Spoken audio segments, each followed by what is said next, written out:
you are giving black people all over the world a pride and a self-respect that through Allah and so on they've never had before. But what about stage 2 of this? How do blacks and whites get together? Because if they don't get together and live together, we ain't got no world. Get together how? Well, how do we live together? How do blacks and whites live together in peace and get together? Well, number one, the black man wants to become independent, and he's got something of his own, then you can respect one another. You can't respect a man always in your house begging. You feeding him, you clothing him, always around you begging. Don't do nothing for himself. America must help the slave to go for himself. And Elijah Muhammad says the only way we can get together is to let the slave live to himself, govern himself, marry himself, rule himself, build for himself, and educate himself on some land of his own. Black man on his own land, building for himself. Everybody has a nation but the Negroes in America. But everybody has a nation. This is a bold statement, but nobody else can say this. Everybody has their own country and land but the Negroes in America. You from England, you don't like it over, you can go back home. There's a Nigerian out there. He don't like it, he can go back home. Oh, there's a Mexican out there. He don't like it, he can go back home. Oh, there's a Puerto Rican out there. He can go back home. Where do we call home? Do you know where my home is? What Chinese are named after China? Cubans are named after Cuba. Pakistanis named after Pakistan. Russians named after Russia. Australians after Australia. Englishmen after England. What country named Negroes? Well, why are we called Negroes? Well, there's obviously... So the only way we're going to get together is for us to get a knowledge of ourselves. We don't want to get together with white people. We got to get together first. See, for one to be with one, I got to be one. We are not yet one. You have a leader. Everybody's got... Somebody represents England. Ford represents America. Sadat represents Egypt. Hossein represents Jordan. Miss So-and-so represents Israel.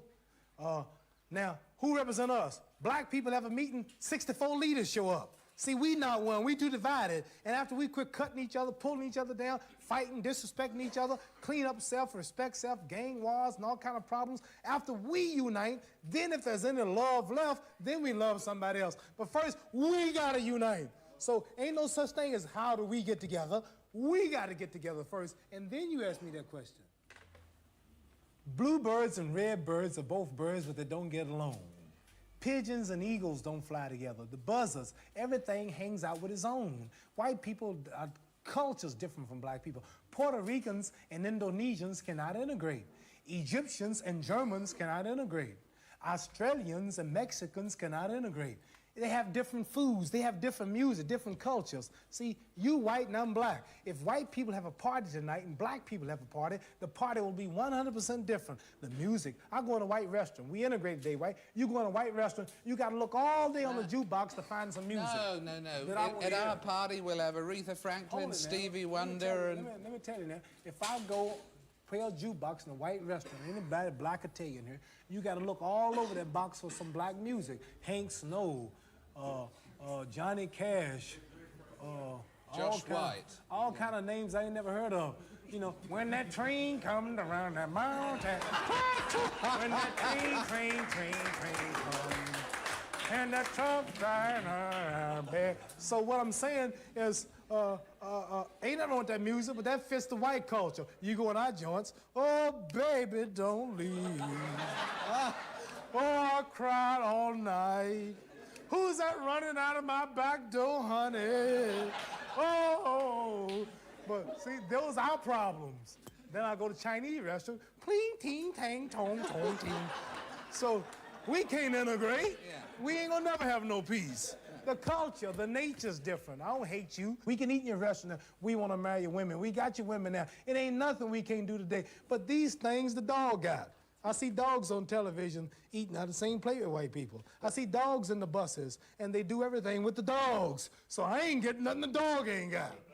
So really, ain't nothing in this integration. I need some land. I need some jobs. My people need jobs. We need something so we can build and do for ourselves, and we must have some land. 40 million people. You know, it's a lot of Negroes just in New York, in Cleveland, Baltimore, Washington, California. It's a lot of black. Ooh, that's a whole nation. 40 million, man.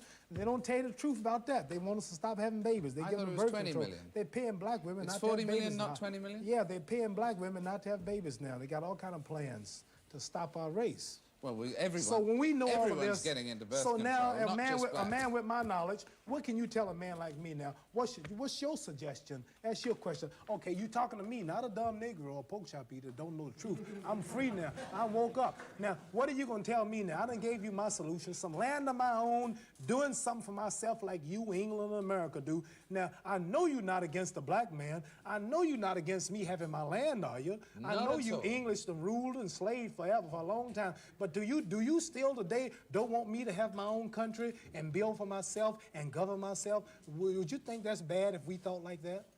What's your solution to my problem? 1974, you all just, white man just flew from New York to England in an hour, less than 2 hours. You all are so progressive. You're walking around on other planets. Now, today, I'm intelligent too now. What's your suggestion? What should be my movement? Integrate? Yeah, equal rights in a mixed society. In this society, where you still own the government, you still own the train station, the railroad plant, the lecture plant, these television cameras, you still make all the food, you control everything, and I'm like a leech on a dog's back. All I can do is just wait for you. I can't do nothing for myself. Integrating in your society don't mean I'm doing nothing for myself. You doing it all. I want to do something for myself. I'm tired of depending on you. You might get broke one day. Your stores might close. Your gas pumps might cut off again. I'm relying on you now. Can I have my own land and country? Well, you've got your own freedom here, for instance. I know you're luckier than many black people in America, but you're your own boss. I'm speaking for my nation. See, I know, I appreciate that. If I was representing just me, I wouldn't be talking like this, because I got it made. I'm talking for my brothers who's out there. But I just don't see how, Mohammed, I don't see how you can slice up America into bits and get all the whites in one area and all the blacks in another. Then we leave then. We leave. But they'd miss you. I know it. I was once a Christian. I was once a clay, a Negro. Before I heard Elijah Muhammad, I couldn't talk to you. I couldn't open my mouth. See, he makes the lame speak, makes the blind see, makes the lame walk, makes the deaf talk. See, and that's Elijah Muhammad.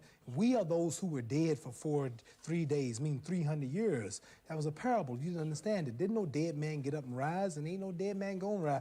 The mentally dead will rise. When I'm dead, that's it. My son will carry on. But you really don't believe that. And once you hear the truth, you don't want no pie up in the sky after you die. You want something sound while you're still around here on the ground.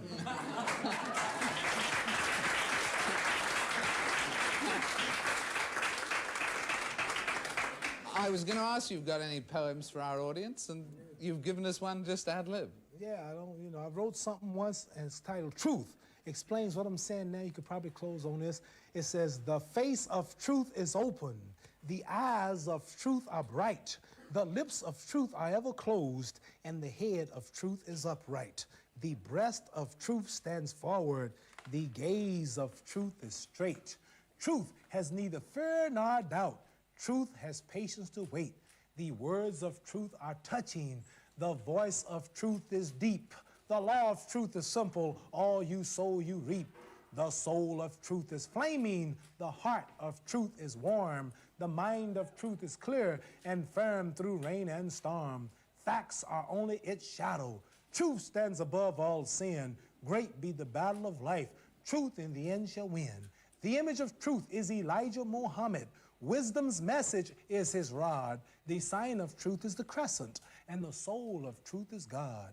Life of truth is eternal. Immortal is its past. Power of truth shall endure. Truth shall hold to the last. One last question. At the end of your life, whether it was Allah who was saying it, Elijah Muhammad, or whether it was something that someone wrote about you after you'd gone, what's the thing you would most like people to say about your life? He was a great champion, or what? What would you like people to think about you when you've gone? I'd like for them to say he took a few cups of love. He took 1 tablespoon of patience, 1 teaspoon of generosity, 1 pint of kindness. He took 1 quart of laughter, 1 pinch of concern, and then he mixed willingness with happiness. He added lots of faith, and he stirred it up well. Then he spread it over a span of a lifetime, and he served it to each and every deserving person he met. Muhammad Ali, thank you very much.